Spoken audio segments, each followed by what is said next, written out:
Oh no, Iron Man's a zombie! Quick everyone to the Winchester! The Marvel What If series has now shown us several different ways as to how our universe could come to an end. The most interesting and thought-provoking way was the introduction of a quantum virus that turned all of our favorite heroes and villains into zombies. Many kept similar powers, but all just about lost their minds. Which of the zombies' power set serves them best for their new desire to munch on some brains in their spare time? Let's check out which characters are the most powerful and the greatest at being zombies right now.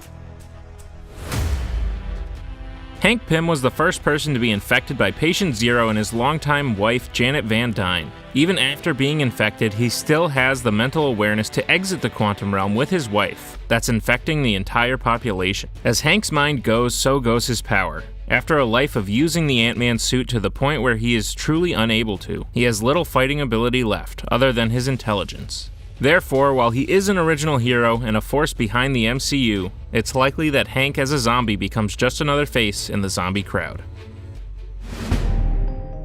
Before she became a zombie, Sharon Carter was essentially an expert field agent and great hand-to-hand fighter. It was those skills that probably allowed her to survive as long as she did. Though, the moment she came face-to-face with a zombie Captain America and was transformed into a monster herself, she really didn't stand much of a chance. Bucky sort of pushes her aside like a bully in the high school hallway. Then the first time she tries to take a bite of someone, she swallows the Wasp and winds up exploding. Her time as a zombie was short and on the whole ineffective. But hey, she tried.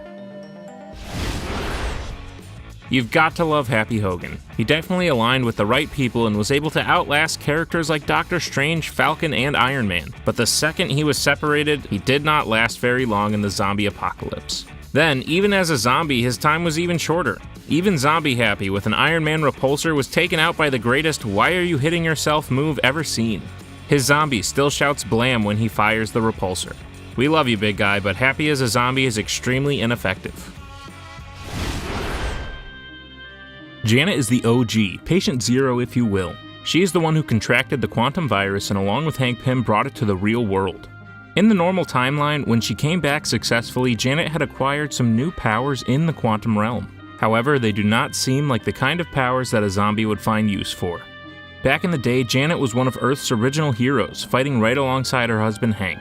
However, like him, years of crime fighting have probably taken their toll. Though I imagine she is still as tough as she once was, after surviving in the quantum realm for decades. At the end of the day, her Wasp suit seems inoperative, and while she is the first, greater zombies would come to follow. Nick Fury is the spy. It stands to reason that he would be that as a mindless monster as well. This is why we never see him in the What If episode. Zombie Nick Fury would likely still have access to all of S.H.I.E.L.D.'s resources and know how to use them. Fury probably has secret bases set up all over the globe and a means to transport to them. The resourceful zombie that Nick Fury would be has probably found him with a significant food supply, probably making him the most powerful zombie without any actual powers. Regular Wong is awesome. Zombie Wong is kind of stupid. In his living form, Wong can take out Cull Obsidian and Abomination one-on-one, using creative means with his portal abilities. However, when he became a zombie, he was taken down by a magic blanket and his own portal that took his head off. It seems that Wong's proclivity for brains made him lose a lot of focus when it comes to being a master of the mystic arts.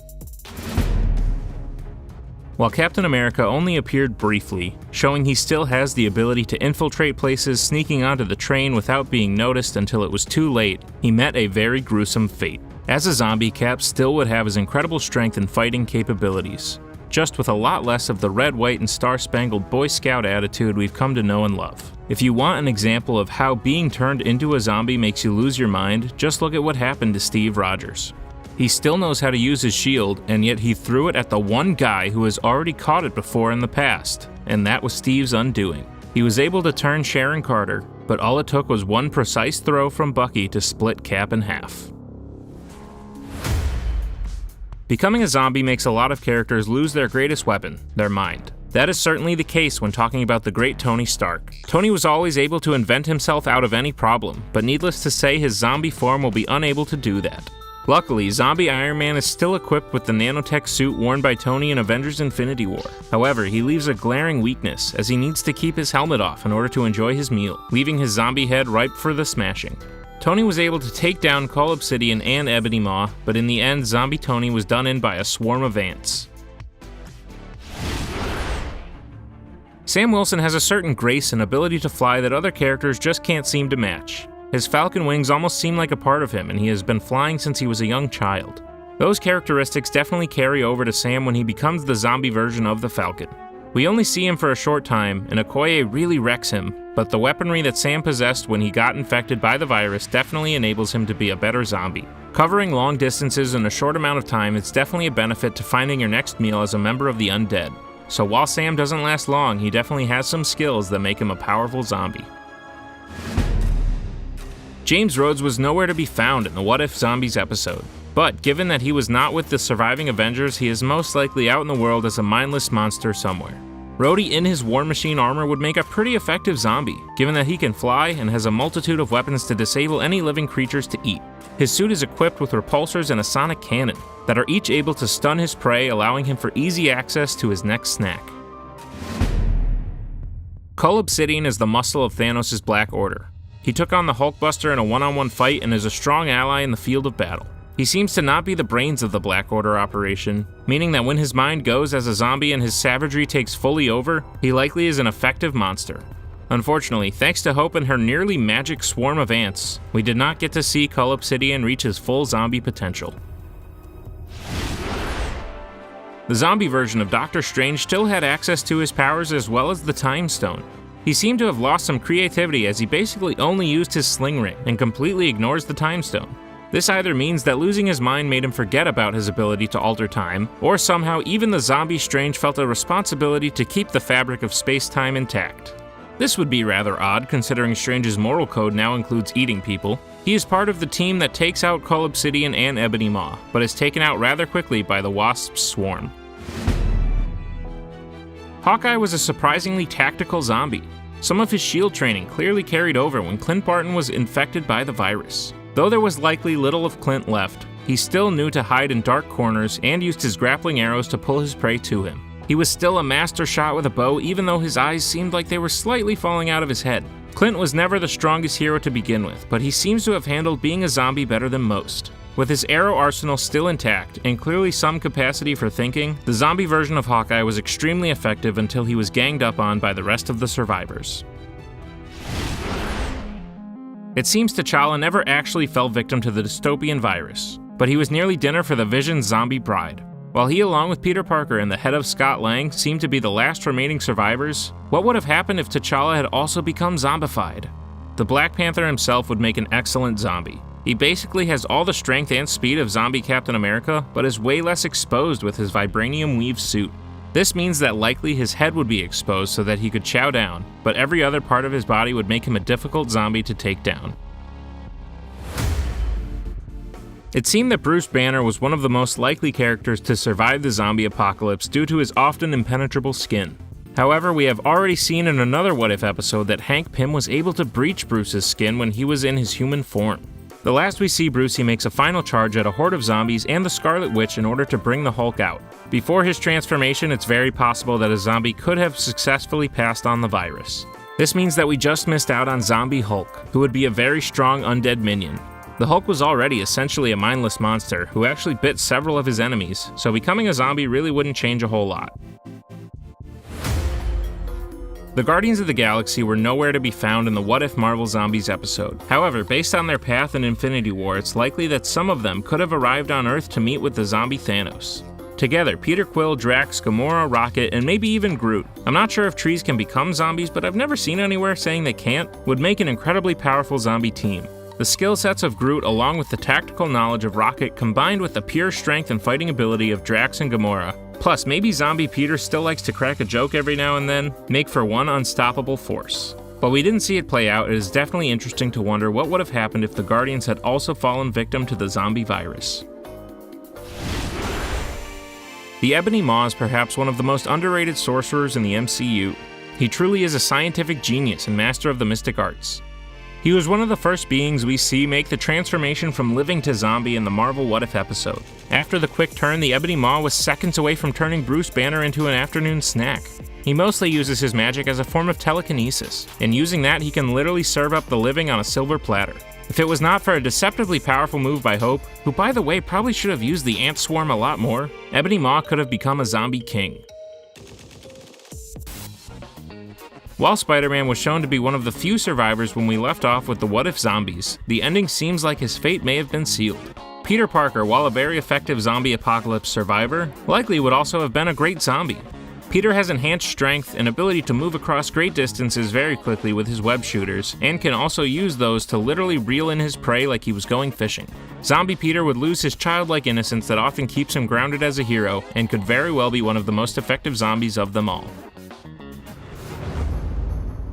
I guess zombie Doctor Strange just left the Time Stone behind, because Thanos did not have a difficult time finding it. Even as a zombie, Thanos shows that he holds an incredible amount of power. Though it seemed he was about to get the Mind Stone, he still contained 5 of the 6 Infinity Stones, making him the most powerful being in the universe. Now, while he certainly can pose up a storm, it is unclear if the zombie mind of a person would actually be able to use the stones as effectively. Some things you could point to is how Iron Man and Scarlet Witch were able to use their powers and weapons, so perhaps Thanos can use the stones as a zombie. But all of that being said, Thanos still clearly commands forces even as a zombie, is an incredible fighter, and last we saw had taken over the most powerful place on Earth in the MCU. Thor was nowhere to be seen in this episode of What If. However, seeing as Thanos completed his journey and arrived on Earth to finish collecting the Infinity Stones, it is certainly possible that Thor completed his mission as well, to arrive in Wakanda with a fancy new axe. When Thor arrived in Wakanda with Rocket and Groot at his side, he may have found the same surprise as Bruce, and very well could have fallen victim to the zombie virus as well. A zombie Thor would be unstoppable in many ways. However, one interesting question to ask would be if he would still be worthy of wielding Mjolnir. Are zombies worthy? Or after you eat your first brain, do you think that sort of disqualifies you? Even as a zombie, Scott Lang showed us how revolutionary the Ant-Man suit is. Had the world not turned to zombies, I don't see why the Pym particle couldn't be used to solve world hunger. Scott was the first person infected by Hank and Janet when they came out of the quantum realm. Then later, we would see he was living a much less enjoyable life when Vision brought him back to the land of the living. His time as a zombie shows that he's actually incredibly dangerous. Essentially, Scott can shrink down, and one single person has all the meals he needs. He's the one who turned the Avengers into zombies and began the spread of the virus over the entire world. Hope was one of the leaders of the surviving group of the Avengers, and also the first person to come in contact with a zombie and survive. She developed incredible ways to take zombies out using swarms of ants to literally disintegrate them, to go in and explode them from the inside, and when it all came down to it, she used her size-changing abilities to give the team a fighting chance. However, and pardon the pun, her sacrifice turned her into a huge threat. Sort of the opposite of Scott Lang when he was a zombie, Hope was turned when she was at maximum size, meaning that she could be eating handfuls of people, considered the same as eating a bag of chips. Her size definitely made her a fighting force, nearly taking down the entire Quinjet, and likely able to take out every zombie in her way when fighting for their next meal. Quicksilver is arguably one of the most dangerous people to become a zombie. While during the What If series Pietro had already passed away, the comics have already shown us what a zombified Quicksilver can do. Pietro Maximoff may not have been the original host of the zombie virus, but in the comics he's certainly responsible for spreading it to the entire world. In a matter of hours, Quicksilver was able to travel from country to country eating tasty meals and spreading the virus. His metabolism also burned so quickly that it was right on to the next stop every time. Characters like Union Jack and the Red Guardian became zombies directly as a result of the fastest mutant on the planet. While we didn't see Carol Danvers in the What If episode, I have to imagine that a zombie apocalypse would be enough for Nick Fury to use his special pager. I imagine Carol would arrive at some point after the end of the episode in a similar manner as to how she arrived when the snap happened. Only instead of coming back to find half the population missing, she would come back to find the entire population as a horde of mindless zombies. I believe if she were to become infected, she would be one of the most powerful zombies to exist. She is already one of the strongest characters, and her abilities to fly at supersonic speeds would be extremely beneficial in hunting down the living. She, like a few others, is powered by an Infinity Stone, making her one of the most powerful creatures on Earth, living or undead. What is more chaotic than being a zombie? If there's one person who would be an extremely effective and powerful zombie, it is the master of chaos magic herself, the Scarlet Witch. She's so good as a zombie that she was resistant to the literal cure discovered by the Vision. With all manner of access to her powers still, she is literally Baba Yaga straight from a horror story. Last we saw, she was taking on a still normal version of the Hulk and basically appears to be the Scarlet Queen of the Undead. She had an android who would bring snacks to her, and with her powers, the remaining Avengers didn't stand a chance. Look, if they're going to become a zombie, then they're going to be the best zombies they can be. Brains may now be on the menu, but they still hold an incredible amount of power. Which Marvel zombie do you think is the most powerful?